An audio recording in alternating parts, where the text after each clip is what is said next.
ಬಯಸ್ತೇನೆ. ಎರಡೂನ ತೆಗೆಸ್ರಿ ತಳಿ ನಾವು ವಿನಂತಿಯನ್ನು ಮಾಡ್ಕೊಂಡೀವಿ. ಅದು ಯಾವ ಕಾರಣಕ್ಕೂ ನನಗನಕ ಅರ್ಥ ಆಗಲಿಲ್ಲ. ಅದನ್ನ ನಂದು ಒಂದೇ ತೆಗಿಸಿರು, ಅದನ್ನ ತೆಗಿಸ್ಲಿಲ್ಲ ಅವ್ರ. ಅದಕ್ಕೆ ಆ ವಿಷಯ ನನಗೆ ಅರ್ಥ ಆಗಲಿಲ್ಲ, ನನಗೆ ಅರ್ಥ ಆಗಿಲ್ಲ ನಾನೇನು ಹೇಳಿಲ್ಲ ಅಂತೇಳಿ.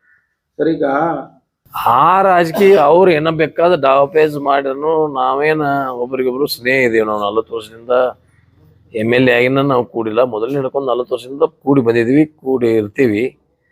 ರಾಜಕಾರಣ ಒಂದೊಂದು ನಮನೆ ಆಗ್ತಾ ಇದೆ, ಏನು ಮಾಡ್ಲಿಕ್ಕೆ ಆಗೋದಲ್ಲ. ಅದಕ್ಕೆ ನನಗೂ ಕೆಲವು ಮನಸ್ಸಿಗೆ ನೋವು ಆಯ್ತೀನಿ.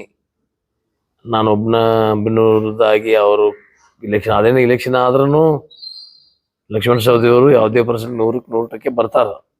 125ರಲ್ಲಿ 122 ಮತಗಳು ಅವ್ರ ಪರವಾಗಿದ್ದಾವೆ. 3 ಮತಗಳು ಮಾತ್ರ ಇದಾವೆ. ಅಲ್ಲಿ ನಾವು ರಿಕ್ವೆಸ್ಟ್ ಮಾಡ್ಕೊಂಡ್ವಿ ಅವ್ರ ಪರವಾಗಿ. ಬಟ್ ಅವರು ನಮ್ಮದಷ್ಟೇ ಮಾಡಿದರು.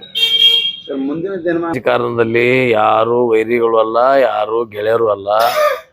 ಕೆಲವು ಸಮಯದಲ್ಲಿ ಕೆಲವು ವಿಷಯಗಳಾಗಿರ್ತಾವು. ನಾಳೆ ಸೌದಿಯವರು ಮತ್ತು ಜಾರಕಿಹೊಳಿ ಬರೋದು ಕೂಡಬಹುದು. ನಾವು ಎಲ್ಲರೂ ಕೂಡಬಹುದು. ಏನಾದ ಈಗ ರಮೇಶ್ ಕತ್ತಿ ಜಾರಕಿಹೊಳಿನೂ ಕೂಡಬಹುದು. ಅಲ್ಲ, ರಾಜುಕಾಗಿ ಸೌದಿ ಅವ್ರನ್ನ ಬಿಟ್ಟು ಜಾರಕಿಹೊಳಿ ಅವ್ರನ್ನ ಕೂಡಬಹುದು. ಇಲ್ಲ, ಹಂಗೇನ ಆಗೋದಲ್ಲ. ಎಲ್ಲಾರು ಅವ್ರನ್ನ ಬಿಟ್ಟು ಇವ್ರು ನಾನ್ಕ ಯಾರ ಪರಾನೂ ಇಲ್ಲ, ಯಾರು ವಿರುದ್ಧ ಇಲ್ಲ, ಯಾವ ಘಟ್ಟದೂ ಇಲ್ಲ, ಯಾರು ಗುಂಪು ಇಲ್ಲ. ನಾವು ಯಾವಾಗಲೂ ನನ್ನ ಪರವಾಗಿ ಇರ್ತೀನಿ. ನಾನು ಯಾರು ಗುಂಪದಲ್ಲಿ ಅಂತ ಎಷ್ಟೋ ದಿನದಿಂದ ರಾಜಕಾರಣದಲ್ಲಿ ನಾನು 40 ವರ್ಷದಲ್ಲಿ ಯಾರು ಗುಂಪು ಪರವಾಗಿ ಹೋಗಿಲ್ಲ. ನಾನು ಸಮಯ ಆ ತರ ಮಾಡಿಸ್ತೈತಿ, ಅದೇನ್ ಮಾಡಕ್ಕಾಗಲ್ಲ. ಅವಿರೋಧವಾಗಿ ಆಯ್ಕೆ